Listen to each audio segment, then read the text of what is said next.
नमस्कार। नमस्कार। जहां तक हमने सुना है कि वजन घटाने, बढ़ाने या मेंटेन करने के लिए कैलोरी को मैनेज करना बहुत ही जरूरी होता है। तो हम्म, थोड़ा इसके बारे में आप बताएंगे कि हम कैलोरी कैलकुलेट कैसे करें। हाँ। तो ये तो हमने जान लिया कि कैलोरी मैनेजमेंट एक चीज होती है, लेकिन कैलोरी कैलकुलेट कैसे करें, ये एक दिमाग में बात आती है। तो उसके लिए एक वर्ड है, बेसल मेटाबॉलिक रेट। मतलब हमारा शरीर अगर सोया भी रहे तो कितनी कैलोरी खर्च करेगा।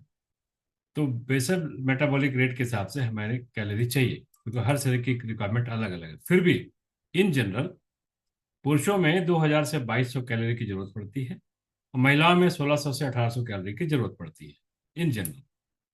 अब बात आती है कि कैलकुलेट कैसे करें।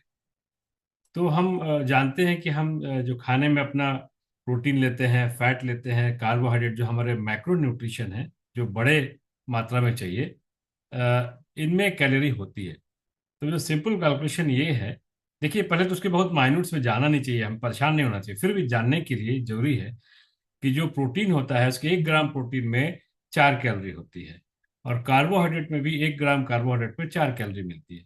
लेकिन फैट अगर 1 ग्राम है, उसमें 9 कैलोरी हमें मिलती है। तो जितना ग्राम आपने फैट लिया, उसके हिसाब से कैलकुलेट कर लीजिए। Number one. नंबर टू, अपना जो लक्ष्य है उसके हिसाब से कैलोरी हमें सेट करनी चाहिए। जैसे हमने कहा 1800 से 2200 कैलोरी, या 2000 से 2200 कैलोरी पुरुषों के लिए चाहिए।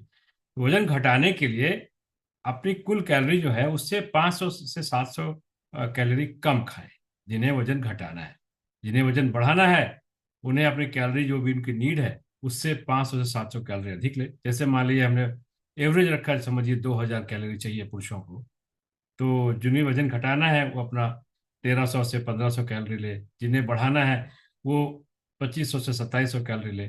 और जिन्हें वजन बनाए रखना है, उन्हें जितनी कैलोरी की जरूरत हो वही लेना, घटाए ना बढ़ाए। मतलब अगर पुरुष है तो 1800 कैलोरी, 2000 कैलोरी ले, तो उनका वजन मेंटेन रहेगा। तो डिपेंड करता है कि आपकी नीड क्या है, और वो कैलकुलेशन मैंने सिंपल बताया, उसको फोकस करें। और सबसे बड़ी बात, इसकी ज़्यादा चिंता न करें, बस अपना खान पान का जो तरीका है, अपना जो अपनी जो आपके जो ऑप्शंस हैं, उन्हें थोड़ा सा रिफाइन कर लें। आज जो आपकी मन स्थिति हो रही है ना, मैं अच्छे से समझ सकती हूँ। मुझे ये कैलकुलेट करना बहुत ही मुश्किल काम लगता था, बहुत ही। लेकिन आज हमने जब इस कम्युनिटी को अपनाया है तो समझ में आ गया कि हमें फाइबर युक्त चीजें ज्यादा लेनी चाहिए, सलाद ज्यादा लेना चाहिए। अभी जैसे गर्मियां आ रही हैं तो जैसे पानी वाले फल, खीरा ज्यादा लेना चाहिए। जिंदा आहार, अंकुरित चीजें लेना चाहिए। इन चीजों को ले करके सारी चीज को बैलेंस करने का प्रयास करना चाहिए, और अपने जीवन को आसान तरीके से एक हैबिट बना लेनी चाहिए। बिल्कुल सही बात है। ज़्यादा चिंतित नहीं होने की जरूरत है, थोड़ा सा फोकस्ड होने की जरूरत। Thank you. Thank you.